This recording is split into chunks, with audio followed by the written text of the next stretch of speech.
Governor Brown says the feds are on their way out, but the feds say, hang on just a second. So we just want to know one thing. Deal or no deal? And have you ever heard a sentence that stops you in your tracks? Yeah, I was shot in the face by our government. Yeah, like that one.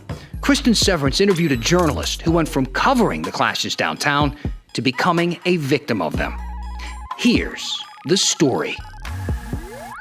All right. Hey, everybody. I'm Dan Haggerty. Welcome to The Story. Can I just say I've never gotten as many emails in my entire career as I'm getting right now. In fact, I think if you were to add up all of the emails I've gotten in the 16 years I've had in this business before The Story, they wouldn't match what I've gotten in just 3 days of this week. So if I don't get back a hold of you right away, don't hold it against me. That said, we do have an entire team looking through these emails and messages on Facebook and Twitter and all that stuff for ideas to drive our coverage. And if you watch us every night, you know that I mean what I say. So continue to reach out to us, please, at thestory@kgw.com. You can send emails there. You can find me on Facebook or Instagram, or as always, use that Twitter and hashtag #HeyDan.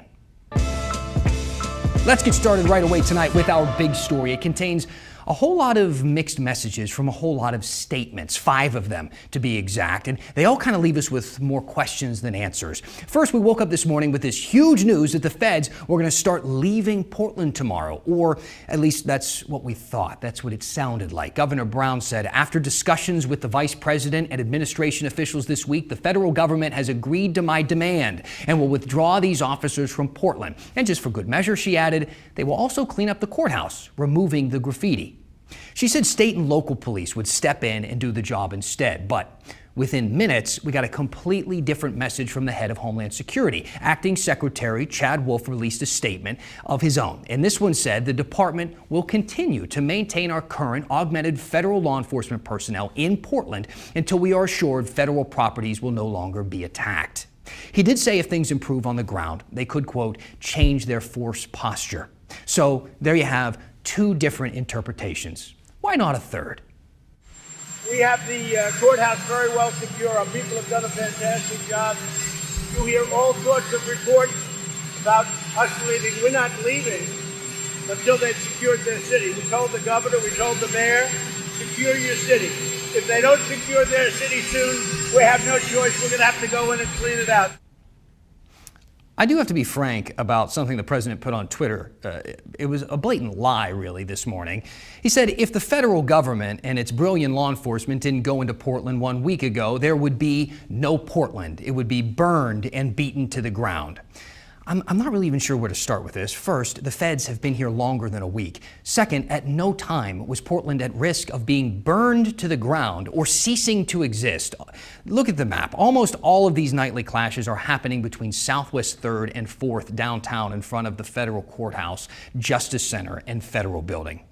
But look, the fact is, if you ask the protesters who were down there in those areas, Portland police, to them, in their eyes, are no better than the feds. Both have used tear gas and impact weapons against them, and both have been direct targets of demonstrations for defunding or even abolishing police. Which brings us now to our 4th statement in this story, and this one's from Mayor Wheeler. Quote, the Oregon State Police, Multnomah County Sheriff's Office, and Portland Police Bureau will continue working together to keep Portlanders safe, and the governor and I have given clear direction. We expect that they will continue engaging only if there is violent criminal activity. So, whether the feds pull back or not is yet to be seen, but we do know that either way, Oregon State Police will be sending special operation teams to Portland tomorrow in 2-week rotations to help out the Portland Police Bureau. And OSP gives us our 5th and final statement of this story. OSP hopes to develop an atmosphere that affords the removal of the protective fence and restore a semblance of normalcy while meeting community expectations and our obligations to protect the federal property. So there are a lot of things that we're just kind of anxious to find out tomorrow. First, will the feds actually pull out like they did in Seattle when they said they would? Second, if they do pull out, what will happen? Will that calm the violent protests that we're seeing? And third, will the presence of more local police help or will it hurt? Because if there's anything that we've learned in the more than 2 months of these protests is that more cops downtown doesn't necessarily mean more peace. And the protesters and rioters don't seem to be concerned with which insignia those officers have on their uniforms if their methods are the same. And those methods have been scrutinized since day one, in part because of injuries like the ones we're about to show you. Cristin Severance talked to a journalist shot in the face by an impact munition over the weekend. And if the words "shot in the face" weren't enough of a hint for you, you should know that some of the video we're about to show you in this story might be a little too graphic for some younger eyes. How are you doing? I've been better. I think I'm as good as you can be, having been shot in the eye during a pandemic. But I mean, I'm definitely worried about permanent damage. Trip Jennings is a filmmaker and journalist who has worked for National Geographic and PBS. He's covered protests and uprisings all over the world, and now in his own city of Portland. Yeah, I was shot in the face by our government. A journalist doing the job that I've done for over a decade, covering a protest, obeying a dispersal order. I was shot by federal agents. He was covering the protests early Sunday morning when he heard a muffled dispersal order from police or federal agents near the courthouse. And there was a big crowd on 4th Street, all just moving away as fast as possible, very much obeying the dispersal order, but also running because we were being shot at. In the video that I shot of that moment, you can see, I don't know what they were, maybe rubber-coated steel bullets, maybe other impact munitions hitting the ground around us as protesters are running. A block from the federal building. And I went back, sort of helped a person up who'd fallen, and got back into the crowd. And, you know, at that moment I looked around, maybe I'm gonna take a photo, and saw the tear gas cloud part, and walking towards us was a line of, I think, federal agents, who just started firing lots of impact munitions, lots of rounds into the crowd. I ducked behind a car. Just next to me on the street were maybe 20 or 30 protesters who put shields up, and a bunch of people ducked behind those shields to take some cover. And so as soon as the shooting stopped, I waited a few moments and stood up, put my hands kind of near my head, a bit to protect and a bit to just show that all I have is a camera in my hand. So I began to look around to assess the situation. And as I looked around, I got hit right in the eye of my gas mask, shattered the lens, lacerated my face and my eye, and then I'm pretty sure I got hit by a bunch more, maybe pepper balls, because my skin just began to burn. But was able to find 3 medics who, volunteer medics who came and put me in. Well, I took my gas mask off, and one of them said, "Oh my God, that's bad," which was not what I wanted to hear. They put me in their vehicle. The medics drove him to Good Samaritan Hospital. He said the tear gas or pepper spray coming from his body overwhelmed the doctors and nurses trying to help him. The doctor came in after that. So she went and got a respirator that she'd been issued for coronavirus, and was able to, wearing the respirator, stitch up. I've got 8 stitches here. 8 stitches here and here, and laceration of my eye, and just hemorrhaging inside my eye. Just last week, a U.S. judge blocked federal agents from using non-lethal force against journalists and legal observers. The ACLU said this was a violation of that order and asked the court to sanction and hold in contempt federal agents. The Department of Homeland Security did not return my request for a comment. When we align ourselves with Black Lives in this way, with this movement for Black Lives, even if as an impartial journalist trying to simply document what's going on, that white privilege is not enough. And it's a small glimpse into what people of color feel every day. The risk that an interaction with law enforcement might end up with them going to the hospital, might end up with them dying. I asked Jennings if he will be returning to the protests. He told me cautiously yes, but he probably won't stay as late. He believes if and when the federal agents leave Portland, that's when the real talk, the real work can begin. Dan? Cristin, thank you. And as you know, Tripp isn't the only person who's been injured at the protests. A federal officer shot Donovan Labella in the face earlier this month with some sort of impact weapon, and the video shows him holding a boombox in the air over his head. I'm sure you've seen this circulating online and on our air, and it shows him drop down to the ground. He had to be rushed to the hospital. He's recovering, but the Oregonian reports he has a brain injury. Then there are these photos on Facebook of a woman who protested with the Wall of Moms. She wrote, just before 11 last Saturday, she was locking arms with fellow moms when she felt something hit her face and blood start gushing. And then this photo of Professor Maureen Healey was shared on Facebook. Healey is the chair of the history department at Lewis and Clark College. A federal officer also shot her with a less lethal round on July 21st and sent her to the ER. But look, protesters aren't the only ones getting hurt, of course. On the other side of the fence, Homeland Security says dozens of federal officers have been injured by protesters, 20 in fact, just this weekend. The acting deputy secretary of DHS tweeted this photo on July 20th that shows an officer's leg after being shot with a slingshot and needed stitches. Other injuries range from being hit by hard objects or burned by fireworks or being blinded with lasers. There have been a lot of questions surrounding eye injuries after DHS said that 3 officers may have permanent vision loss after having lasers shined into their eyes. We had a lot more questions about that, and we're looking for information about those specific injuries. But we also found this report in the New York Times from 2011. They interviewed doctors about teenagers injuring their eyes with laser pointers. In one case, a teen got a permanent blind spot after a friend waved a laser over his eyes. The article said that some lasers sold online are more than 10 times stronger than the recommendations from the FDA. And I found those types of lasers on Amazon today. It also said that the red lasers are the best seller, but green lasers will do more damage because the beam is more easily absorbed by the retina. Green lasers, as you can see from the video, are regularly seen coming from the crowd of protesters at the courthouse in Portland. When the story continues. A viewer has a question about Portland's unusual style of city government, and it is unusual. We're not just saying that. And is life starting to feel a bit like...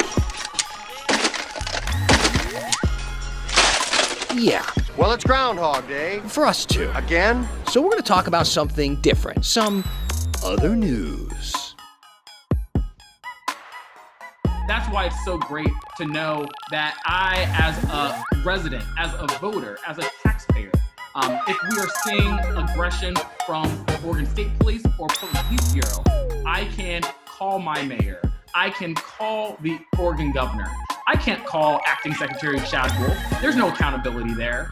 So we do need to see local control so that when we do see continued police aggression, because that's going to happen, unfortunately, that we can hold our elected leaders accountable. They know what it is that we're asking for. You know, there's a lot of like I call it fake confusion. People, we don't really know what the demands are. Yes, you do. You know what the demands are. The question is, how are we going to do it? And that's your job. As a politician, that's your job. We're telling you what we need. Don't come to us as protesters getting shot at and trying to source some materials just to stand in the street. How we're supposed to change the existing laws on books. That's your job. One of the things we focused on last night were the many voices of the protests, and as you've been able to see here, we kind of play those sporadically throughout the show. And we want to hear from you as well at home, what you're thinking about some of the voices that you've been hearing, about the people who are protesting what we're seeing downtown and throughout the entire city and country and state moving forward. So keep reaching out, use that email, thestory@kgw.com, and use Twitter and the hashtag #HeyDan. We're going to be reading some comments at the end of the show. We're actually going to answer a question right now that we got. John D. has a question about Portland's kind of bizarre city government. He asked, "Hey Dan, how is it decided which member of Portland City Council is a commissioner for the fire department or the police department? Shouldn't some knowledge of the department be required?" Yeah, Portland's one of the last major cities in America that still has a commission style of government. So to answer your first question, John, the mayor gets to assign commissions. That's one of his most important job, one of them. And technically, Portland doesn't have departments, it has bureaus. So Mayor Wheeler is commissioner of police, Parks and Rec, Housing, and several more bureaus. Commissioner Udaley is head of Transportation. Commissioner Hardesty is head of Fire and Rescue and the Emergency Management Bureau. And Commissioner Fritz heads up the Water Bureau. There's usually 5 commissioners, but Commissioner Nick Fish died in January and he hasn't been replaced yet. And John, as for the second part of your question about experienced, that's one of the reasons why people are pushing so hard to possibly have a change of Portland's style of government to that more traditional city council style. And one proponent of that change is one of the people running for Nick Fish's empty seat, Dan Ryan. And last weekend on Straight Talk, he explained why he thinks it should change to Laurel Porter.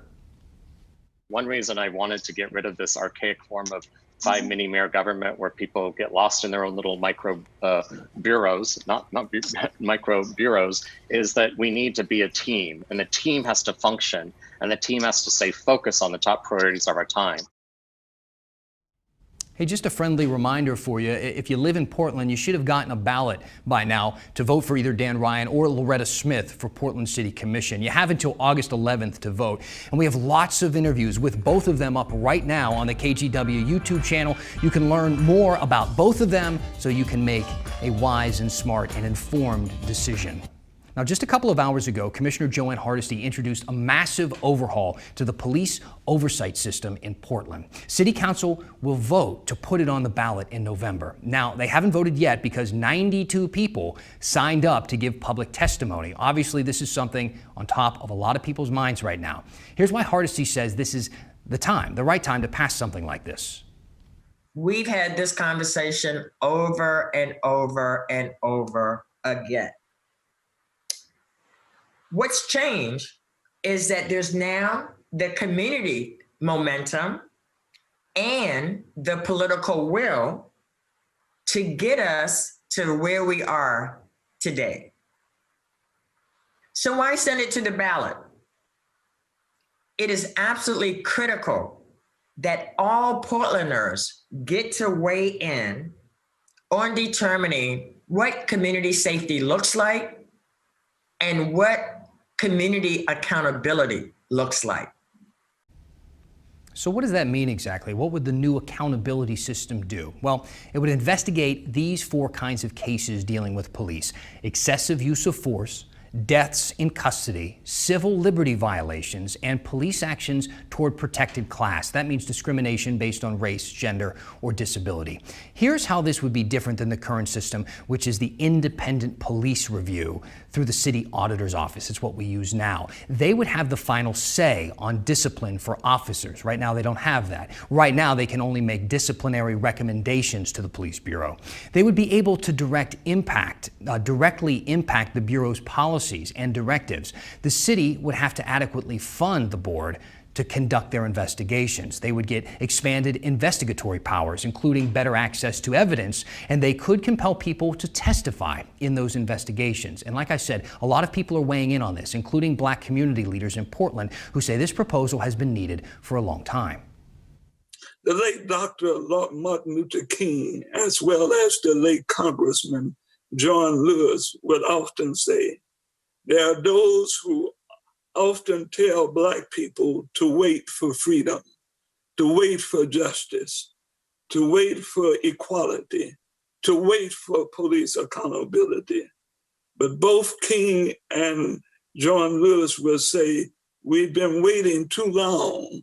We've been waiting 400 years of slavery. We've been waiting 100 years of Jim Crow. We've been waiting since this.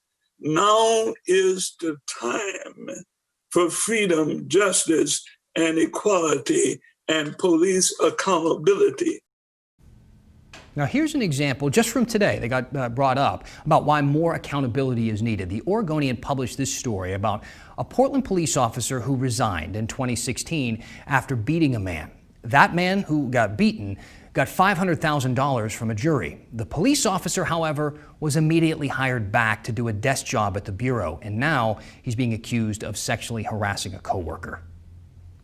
If that story doesn't show you the problem that continues to exist at the Portland Police and the fact that citizens need to be able to investigate, discipline, and potentially terminate bad officers, I don't know whatever will convince you. Okay, so obviously there are a lot of people who support this, but not everyone, including, as you might imagine, the Portland Police Association, which is the union for Portland police officers. They claim the proposal violates the law in at least 4 ways. They're also worried the Oversight Board would not be supervised by the city. They say that the proposal was carelessly drafted and neither the police bureau or union got any input. Now, Mayor Wheeler did ask about the legality concern. Hardesty's policy director says that the city attorney's office made sure that the way the proposal was drafted is legal and will stand up to any lawsuits. So look, we've been talking about, I don't know, maybe the same 3 stories for a while now. Right? Haven't we? Don't answer that. It's kind of a rhetorical question. Besides, you know as well as we do that that's something that has been necessary in the news. Virginia from Aloha wrote this email. Would it be possible to have some segments of In Other News? I know the protests are major local news, but I would like to hear what's going on in other parts of the state. And you nailed it, Virginia. I think you're right. Obviously, we've been focusing on the biggest stories, and we stand by that. I think that's what we should be doing. But you're also right about there being other things going on as well. So just for you, Virginia, it's time for In Other News.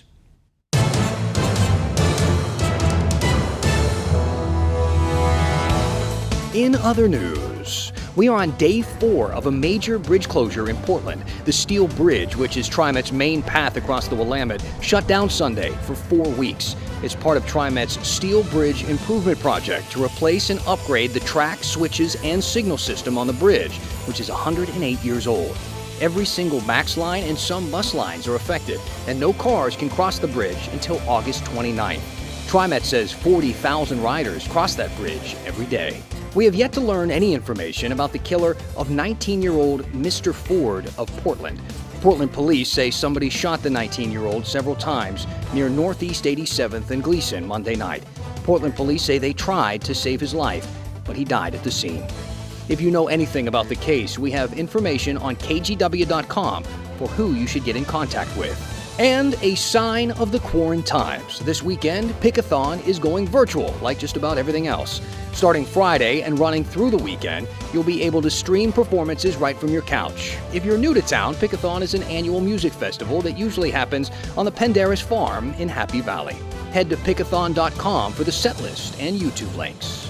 And that has been In Other News. Hey, we're getting to that part of the show where we read some of your comments, answer some of your questions, so please send them in. Use the hashtag HeyDan or email us at thestory@kgw.com. DMs work too. Find me on Twitter, find me on Facebook. I'm all over the place. We're going to read some stuff when we finish the story next. I think it's really just a big distraction from what we're trying to do. I would like to get all of that out of the way, get back to talking about defunding the police, get back to reimagining what it looks like to have a society where we don't where we don't prioritize emergency response over emergency prevention. Keeping Happy Valley weird with some good old-fashioned baking. This is Haley Andre. She's 10. She's from Happy Valley. She loves baking, obviously. She also loves training her dog, Bella, and her grandma's dog, Lucy. Thank you to her mom, Heidi, for sending this in and making her daughter watch our show, hear the story. Haley, I hope you can pull away if you don't want to watch, but hopefully you're watching this, okay? If you want to share some story-themed cookies, send them our way or just use the hashtag HeyDan and we'll share them with everybody. How about that? They look beautiful. You even nailed the hashtag. Awesome job, Haley. Way to go. Let's talk about some other comments. I want to focus on a couple here that I got following Cristin's report a little earlier about the National Geographic reporter who was shot in the eye.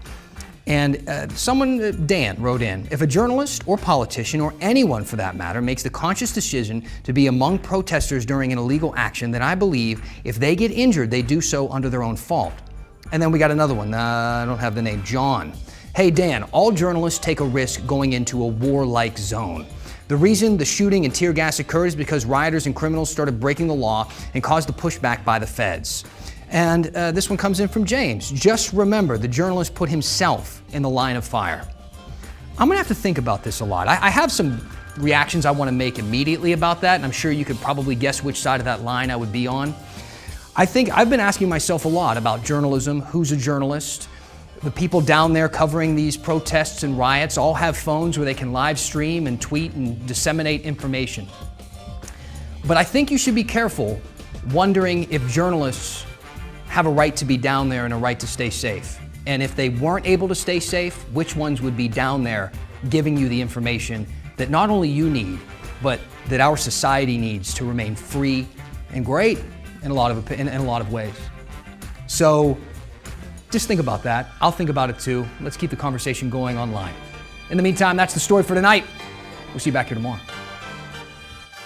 And so we call on the national media and the international media to keep looking at Portland, because although we might be the widest major city in the United States, we are showing up for Black lives every single day, and we are just getting started.